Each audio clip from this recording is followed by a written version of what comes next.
Oh, Christ!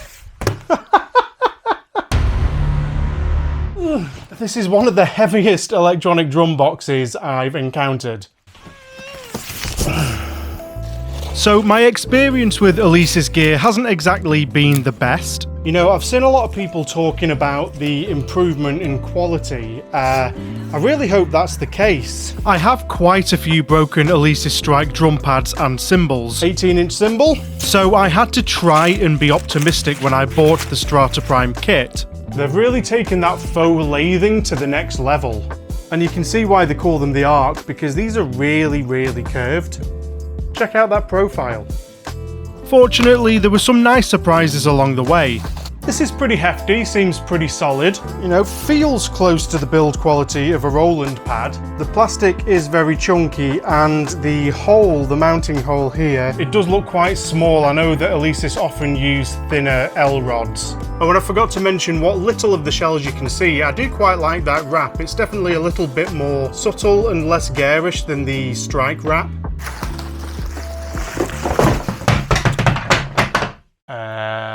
Whoops. Well, that's one way to find out how durable they are, isn't it? Looks alright. And there's the 8-inch pad. Little dinker. It seems that Alesis are trying to shed their budget image with this release, and so far things felt pretty premium, apart from a few telltale signs. The rubber actually feels very slightly loose on this one compared to the other ones. Do you hear this? So that's something I've encountered on a few of the more cheaply made cymbals. Some of the unlock cymbals were a bit like this that I tried. You might find it on brands like Lemon. It can be a little bit hit or miss. Sometimes they're like this, sometimes they're not. Here we go. It probably doesn't matter, but I just noticed it. I ran into a few components along the way that did feel a bit cheap, but I'm well aware that costs need to be cut somewhere to meet this price point, and some of these components don't even get included with other kits, so they're appreciated. I didn't appreciate quite how much polystyrene ended up on my drum carpet though. Okay, kick drum. So I can see the trigger cone just under there, so this is the batter side, and then of course the big logo makes the resonant side. It's a very interesting head. This just feels like it's made out of foam. It's not really mesh. It's an interesting solution, that. I've not seen anybody else do that before. So it's sort of what I expected. It's quite plasticky on the front and with the knobs and stuff. Buttons feel alright, but it does have metal on the back and the underside, which is quite nice. This is definitely the part I've been the most interested in so far. Oh, of course, the cables. On with the show. Getting the kit set up was quite straightforward. If you've ever put a drum rack together, this goes pretty much as you'd expect. One thing that I like about the Alesis T-clamps is that they have a little bar inside, and then the ends of the rack poles have notches that slot around the bar. This helps to keep everything perfectly level. On the flip side, I find a rack this big to be a bit cumbersome and inflexible. I like everything to be in pretty specific places, and I struggle to get them where I wanted them with the intended setup. I trialled a few different configurations while setting up, including one pretty outside the box idea. It really is just an aesthetic thing. Like, technically this works, everything will be where I want it to be, but god, it looks stupid. Well, here's a problem that I wasn't expecting. This is as tight as it will go, and it will not clamp onto this pretty thin bass drum hoop. So I might have to see if I can find like a little bit of rubber or something to stick on it. Success! I've taken so long setting this up that I've actually got to go home, so I guess I'll carry on tomorrow. Okay, I've swapped that all around, and I've also moved the entire mat over a little bit just to make more space. Let's crack on.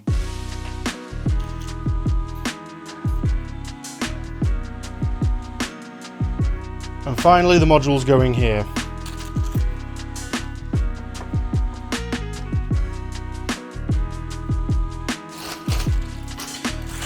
Oh, cables. And I'll take a MIDI just in case I get my input levels wrong.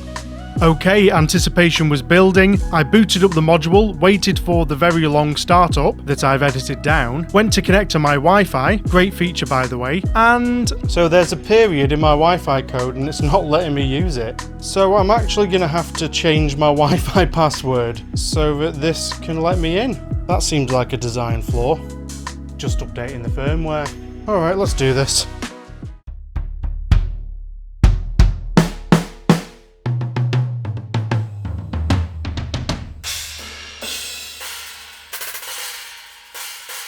Okay, I should probably get rid of that crosstalk and sort out my hi-hat settings first. Loosen the clutch, let it rest freely on the controller. Set, turn to the open position, finish. Those are some trashy hi-hats.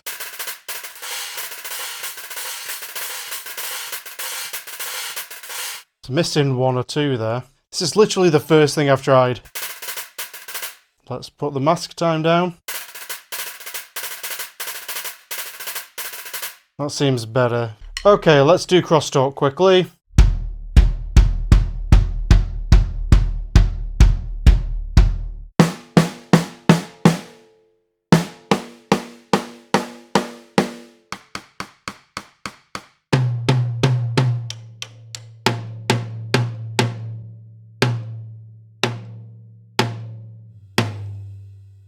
Getting some triggers from the jitter there as well.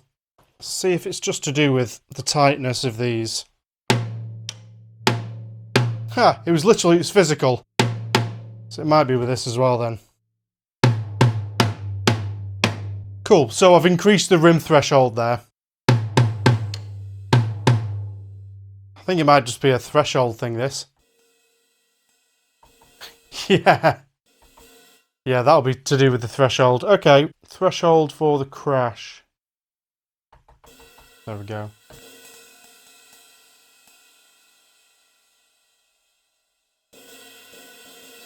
They're incredibly sensitive. Look at that. Tap it so lightly. That's brilliant. I really like that. Every zone's incredibly sensitive.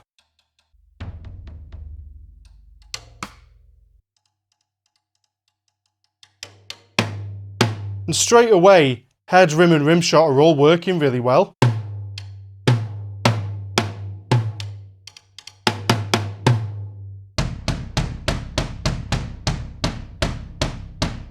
Yeah, seems solid.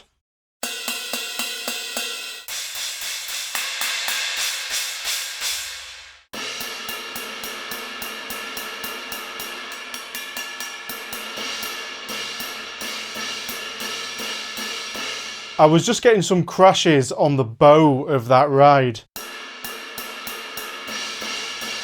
There, so the edge zone starts about here.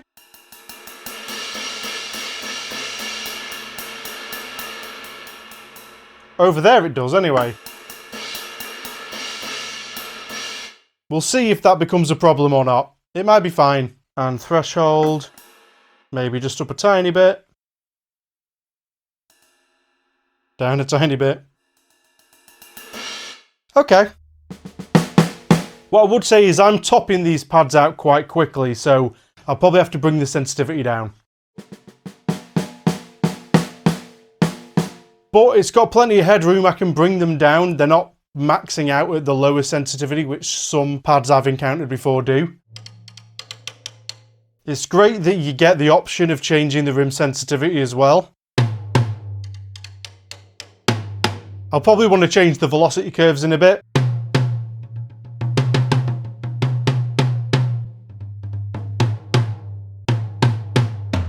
Gonna put them all on log for now.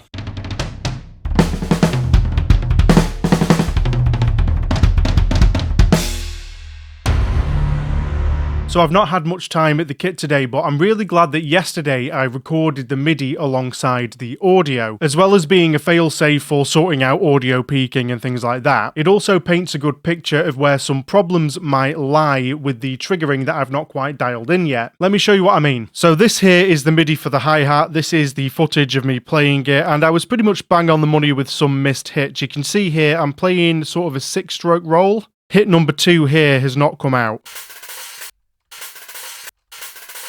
On playback it doesn't sound that bad, but I could feel that it was missing it, and it clearly was. But what I couldn't hear is that when I thought I'd fixed the issue by adjusting the mask settings, there's actually a bunch of little ghost triggers right here. So if you listen to it, you can't really hear them.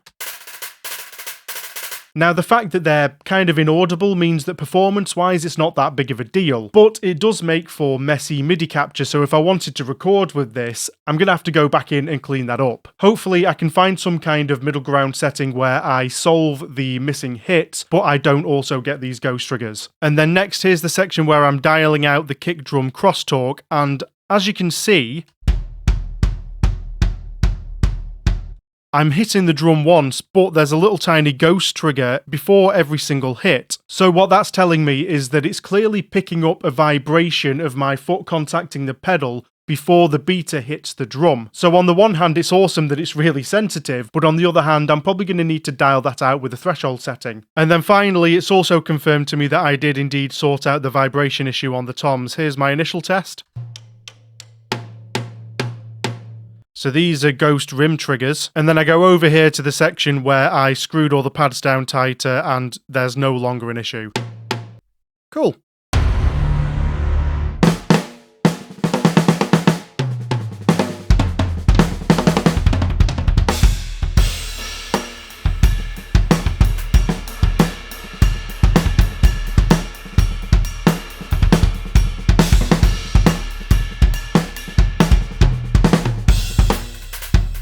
I went into the next few days with positivity. All of the things I mentioned in the last section are pretty par for the course with a new kit. There's always some dialing in to do, and I'd tamed some of the worst offenders, so it was time to play, and some of the kits on this module sound fantastic.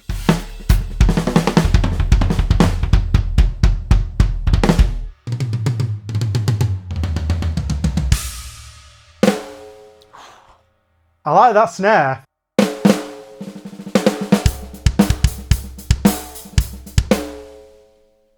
One thing I like slightly less is how much this snare stand moves while I'm playing.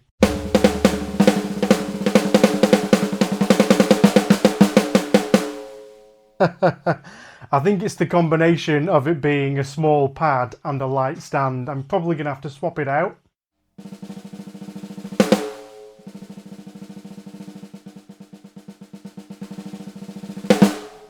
It doesn't sound like loads of round robins at the low velocities. I wonder if that's the same on other kits.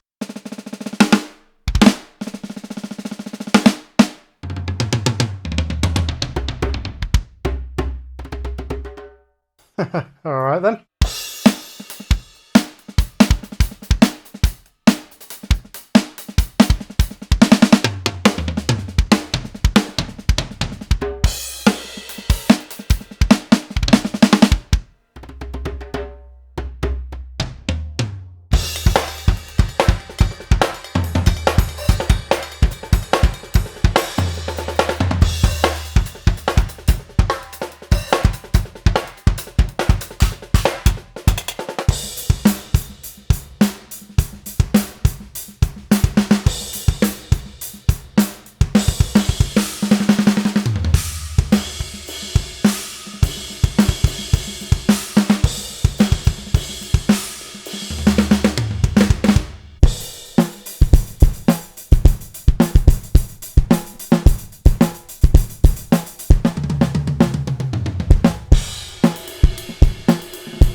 Unfortunately though, not everything was going smoothly.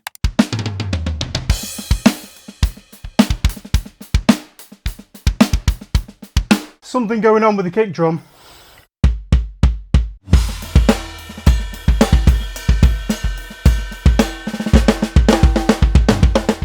There it is. That's inconsistent. Why? So strange.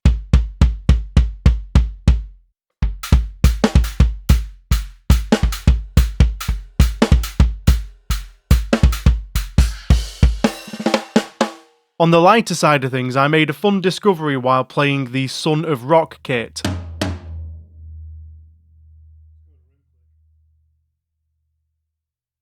There was a voice on the end of that sample.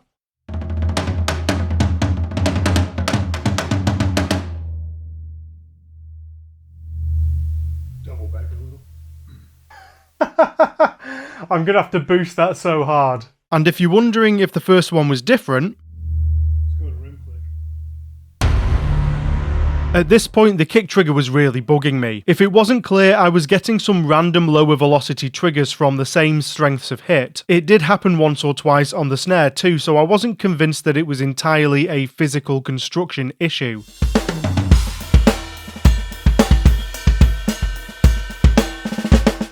But it was most consistent on the kick drum, so I opened it up anyway to make sure. I mean, it looks pretty much exactly as I would expect it to. You've got a big piece of foam here that runs all the way down. The trigger cone seems alright. The last thing that I do wonder about is this foam. I have actually had a similar issue years ago when I made my own DIY mini kick drum. I was using a very low density foam that kind of felt a bit like this one, and I wonder if maybe that's just not the best for this kind of impact. But that basically is speculation until I either try this kick on another module or try another kick on this module. With little time to test today, I reconfigured the rack to remove the wide arm on the left, moved the module onto my module station, sorry TD17, and added a screen protector to the module to avoid my clumsiness. I could only find tablet protectors with a cutout for the camera, but it's out of the usable area, and it's pretty much the exact right size, so I ran with it. Okay, the conceit of this video fell apart a little bit because I only had a few hours here or there with the kit over a few more days, and then I was away for a week on tour in the US, but I've used the kit for roughly a week's worth of time at this point, so here are my thoughts. Since my last investigation of the kick drum, I've tested my usual electronic kick with the Prime module to see if it exhibited any similar problems.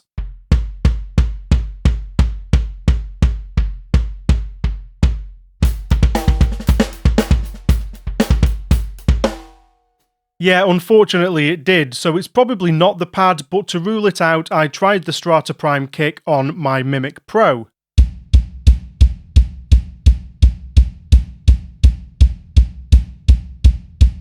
It seemed to be working fine during my very quick test, so at this point, I think there's something in the Prime's triggering engine that's causing this. I don't know what exactly. I've tried adjusting the scan time. Inconsistent velocities sometimes happen when the scan time is too fast to fully analyse the waveform, but so far I've not had much luck increasing it. I did turn down the sensitivity of each pad when I first set the kit up, however, if I increase the sensitivity again, the problem appears to go away or be reduced, but I'm pretty certain those softer hits are probably just triggering higher velocities due to the increased gain. Now, is this problem related to the ghost trigger issue that I dug into on day 3? If the module is detecting a softer hit before my intended hit, is it sometimes catching that instead even though I thought I dialed them out? And why has it only happened once or twice on the other drums? I don't know yet, but I'm determined to work it out. However, I don't want this to come across as a really negative video. I've had a lot of fun so far with this kit, and I think it's got a lot going for it. The module's really nice to use, and the interface is something that I applaud Alesis for. As much as I love my Mimic Pro, I do think that this module is more visually pleasing in its UI. The other obvious drum module comparison is the Gaver G9 workstation, and I think that the Prime feels more user-friendly than that module too. It also looks like it'll be really powerful in terms of sound shaping. I've not done as much of this as I'd like to have done yet, but there are loads of effects, and you can apply many of them to all the different microphones or buses, which is really cool. I also appreciate the amount of dials and physical buttons that there are along with the touchscreen. I think this is how a lot of people probably imagined a VST in a box module to be, and Alesis have clearly put a lot of focus into this area. The sounds are a big step up from a lot of the competition, and then you've also got access to all of the mic channels, and that makes a big difference, and it gives you way more potential for customization. I'm interested to hear what else will come down the line too. I really hope that the rumoured editor does happen, especially if it supports multiple mic channels. That hasn't been done yet on a module, so I'd love to see it. I don't think that the triggering is quite as quick as some modules. I feel like I get a little bit more of the stick noise from the pads before I hear the sound than on modules like Roland's or the Mimic. But that said, if you're not directly comparing, I don't think you'd really pick up on it, and I haven't done a proper latency test to prove anything. I'm purely going off feel. I'm really glad that they've included proper rimshot support when you hit the head head and rim together. 3 zones on all of the cymbals are great too, and the 360 triggering is very nice. The bell and the edge zones are also some of the most sensitive that I've played. The cymbals apparently have 2 edge switches, which seems to make the edge zone both wider and easier to trigger from different angles and to choke. So this could be a good or bad thing depending on your preferences, but I appreciate it on the larger cymbals. However, one thing that's bugged me about the promos is the fact that they act like stick choke is some kind of revolutionary new feature. I think that's a little bit misleading.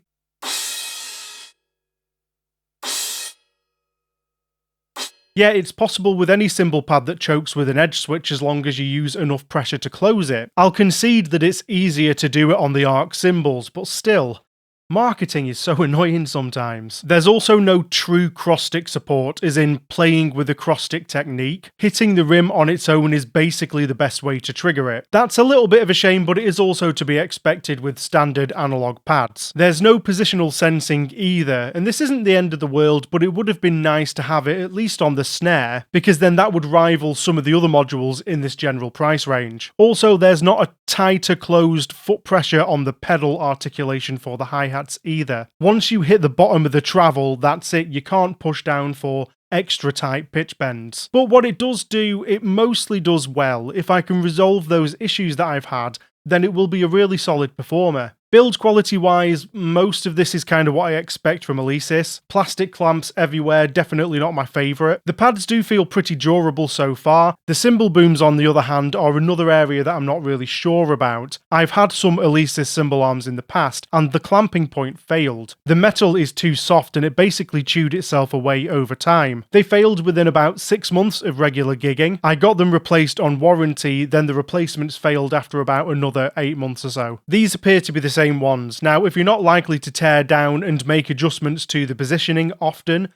then you might have no issues there at all. Now, personally, I can replace the majority of these components with others that I already own if I need to, but not everybody is in that position, so it's something to think about if you're in the market for this kit. $3,500 or £3,000 for a lot of plastic might be a hard sell for some people. It does feel like a weird mix of improvements and slight downgrades from the Strike Pro package, if I'm honest. From a lot of the things that I've watched and read, it does seem that they're trying to push this as a different entity rather than a true follow-up, but it's also being called the new flagship everywhere, so obviously it's going to draw comparisons. The module is definitely a big step up in usability, most functionality, and even build quality. There are more inputs too, so that's nice for expansion.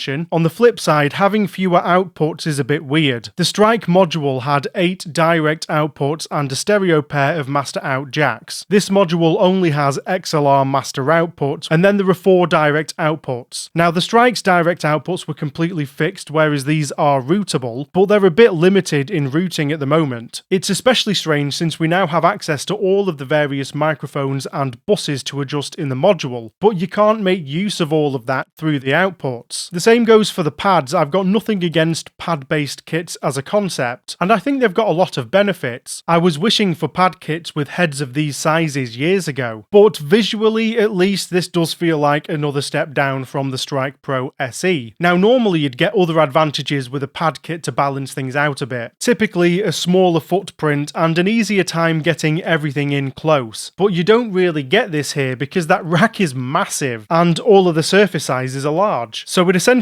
takes up the space of a full acoustic kit without the aesthetics that most people would probably want from that, kick drum aside. Currently, the module is also launched with Bluetooth capabilities but not Bluetooth audio yet. Apparently this is coming in a future update. There's also supposed to be MIDI over USB, but currently it doesn't seem to be sending anything. The manual also talks about loading BFD kits into the module, but there are other user reports that I've read suggesting that this doesn't seem to work yet either. So between these slightly oddly missing features and some triggering issues, I do wonder if Alesis has released this kit a bit earlier than they probably should have done. I'm sure the majority of this can be sorted out with software updates, and other modules have definitely released with issues that had to be fixed before. I've also seen some reports online of component failures already. They seem to be the usual gripes that Alesis are known for, which is a little bit concerning, but I do have to say that so far I've not had these issues. Now let me know down in the comments what other burning questions you'd like answers to. I've got some video ideas planned already with this kit, so it's not the last that you'll hear from me about it. In the meantime, if you missed my initial thoughts about the Alesis Strike module, go check out this video. But above all, enjoy the rest of your day.